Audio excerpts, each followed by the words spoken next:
the Jedi.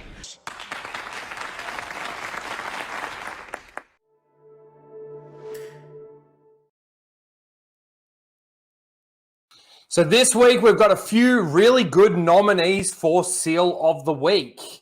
We've got 5, but really the last one is one in the same. Now, if you are a member of the chat, I do want to see those seal emojis in the chat, please.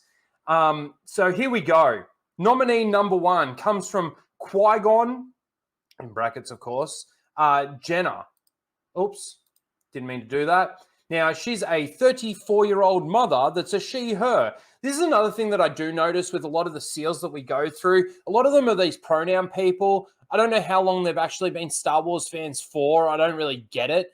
And it seems that a lot of their takes are actually, you know, trying to, of course, defend the Disney bullshit and the Disney stuff. So, honestly, the mods didn't deserve the backlash they received. Really? Really? These mods that were complaining about how much water costs and how they were being ripped off on all their water, but yet they've got these beautifully clean... Where did they get the water to clean their scooters? Like, honestly. Anyway, they're fun, stylistically interesting, weird in a good way, and perfectly Star Warsy.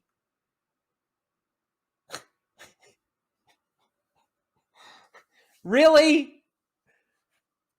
Really? I don't know. I don't know about that. Yes, the Power Rangers. They deserve the backlash they got. I mean, the whole mod thing altogether is it's like an absolute joke. It's like a tattoo parlor in the middle of Tatooine where you can just go and get stupid mods where, you know, a person thinks, oh, I'm just going to amputate my leg and put a hydraulic leg with a jack on the end of it.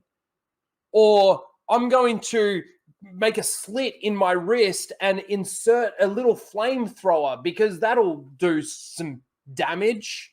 Or in the case of Fennec Shan, who died being shot and blasted in her stomach, let's just replace her stomach with fucking some mod, you know, so that she can fucking survive. I'm sorry, but they deserve the crap that they got, and it's an absolute joke that you think that this is perfectly Star Warsy. Nominee number 2 comes from Dan. Of course, we have to have Dan as a nominee for something. There was another one for Dan, but it's really for those tail end ones. And I thought, let's just separate it a little bit because there's so many that are the same. And it makes me also think that a lot of these accounts are like bot accounts or like actual Star Wars created accounts that just try and put stuff out on Twitter to try and make things that were really criticized and were really bad from either the sequels or the TV shows and justify why they are good. I think the knife thing is dope. Star Wars is stupid, and I like it that way. The knife thing from fucking The Rise of Skywalker is dope, is it? I think again, like the one element of that is actually shit is that you can only be standing in one very specific location for that knife map thing to actually work. You take a couple of steps to either side or anything like that, and you're fucking in the wrong spot. It's like X marks the spot. All right, stand here. Yep. That's perfectly right. We're in the right spot. Fantastic. Fucking stupid. That's nominee number 2. Nominee number 3 comes from Lady Ahsoka Tano. And this is a he, him, by the way. Kenobi is so far better on my second watch. And people who complain about Moses' performance must be smoking something because her acting is great. Yeah, all the screaming is fantastic. Reva is arrogant, and power hungry. How the fuck else is she supposed to act? LOL. She's supposed to act like a Sith or like a dark side user, but I don't think people were people were complaining about her acting. But I think people were also complaining about her motivations, what she was trying to achieve, and the fact that she got stabbed through twice with a lightsaber and survived. There were so many other elements to this character that were actually really fucking bad, other than the actor's acting. And the actor's acting was fucking horrible. It was. Constant screaming, constant yelling, because screaming is acting. But no, I think that, like I said, there were so many other elements to her performance and to the writing that were actually criticized that make this character fucking horrible. So she knew that Vader was Anakin, or she knew that Anakin was Vader. And she wanted revenge on Vader for killing her friends in the temple. And her way of doing that was to steal Leia, to weed out Obi-Wan, to weed out Vader so that she could kill Vader, even though she works for Vader. But yeah, that's a horrible take. That's a horrible, horrible take. Again, it's kind of like this. They deserve the backlash that they received. And so did this script, and so did this actor. I'm sorry. Just because she's a black woman doesn't exclude her from criticism. It doesn't. And it's got nothing to do with the color of her skin, and it's got nothing to do with the fact that she's got lady parts. It's got to do with the performance, and it's got to do with the writing. It was an abomination. I'm loving that word at the moment. Disney Star Wars is an abomination of Star Wars. And nominee number 4, this is in 2 parts.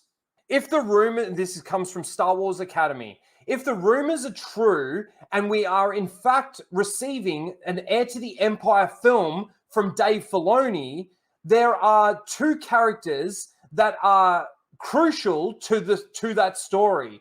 First of all, the Heir to the Empire story is not from Dave Filoni's film. The Heir to the Empire story is from the Ahsoka show. That's where they're bringing it in. Now, maybe there might be elements to the Heir to the Empire story in Dave Filoni's film, but that's not where that's not where the rumors are coming from that we're getting the Heir to the Empire film. We're getting the Heir to the Empire TV show with Ahsoka and Rebels characters. So first of all, you're factually incorrect with what you're saying. But yes, you're true. If they are going to adapt an Heir to the Empire film or an Heir to the Empire story, there are 2 characters that are crucial to that story. Luke Skywalker and Mara Jade must appear in that film. Well, I'm sorry, but the way that it was done in Heir to the Empire cannot be done based on what we have. What they've made with Luke even in The Mandalorian, that final scene, in Luke in the Book of Boba Fett, Luke in the sequel trilogy. And you can't have Mara Jade come in and be Mara Jade. It'll be Mara Jade in name only, just like Disney Star Wars is Star Wars in name only.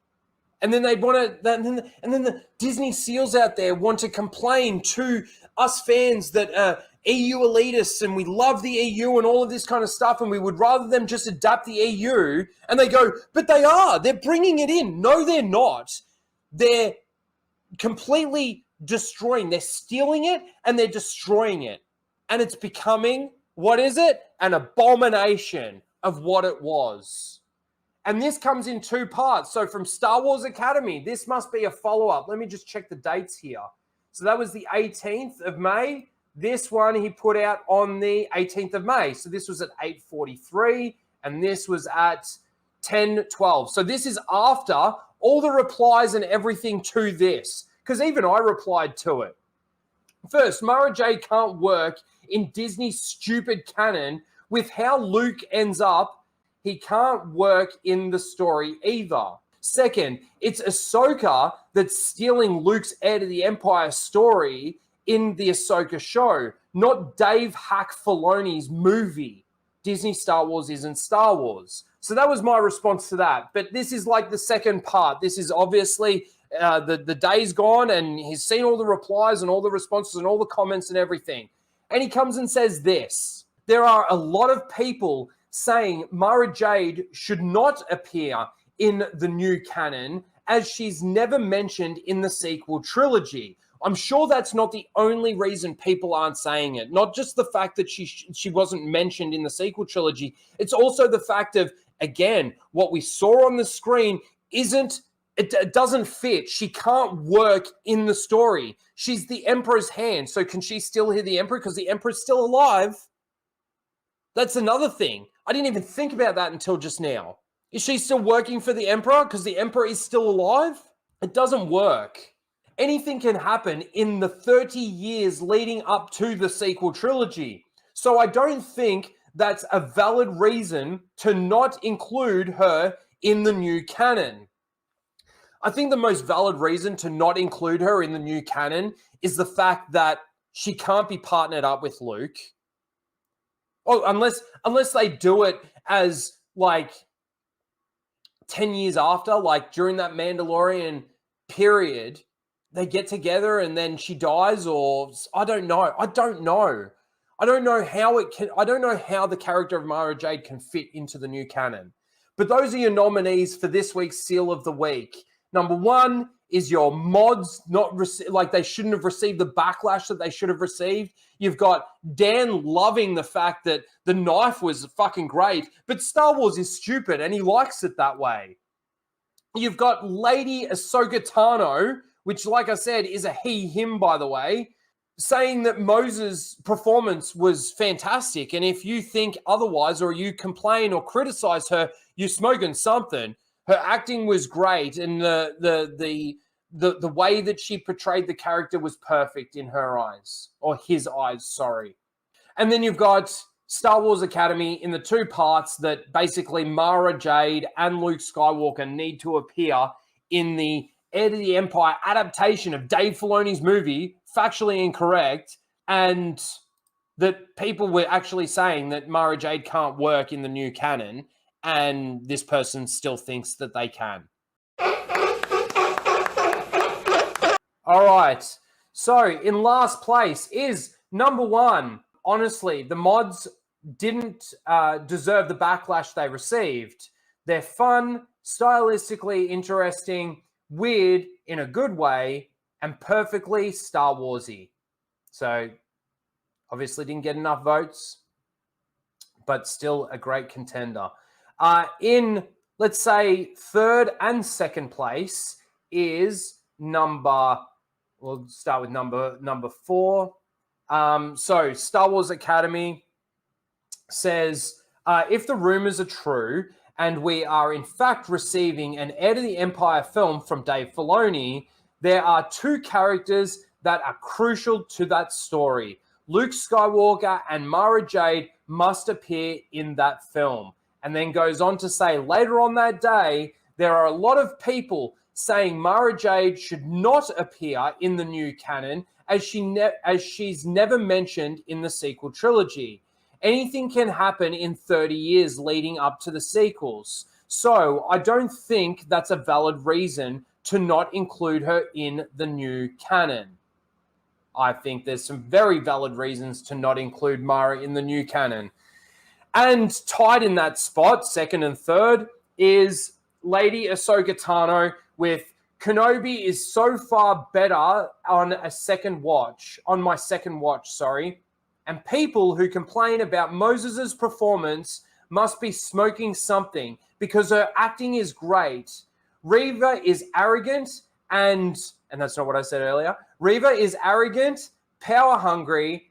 How the fuck else is she supposed to act? LOL. And the winner of this week's Seal of the Week is Dan, our good friend who's had plenty of nominations and, of course, won a couple of times with his take on The Rise of Skywalker. I think the knife thing is dope. Star Wars is stupid, and I like it that way. Congratulations, Dan. You, once again, win this week's Seal of the Week.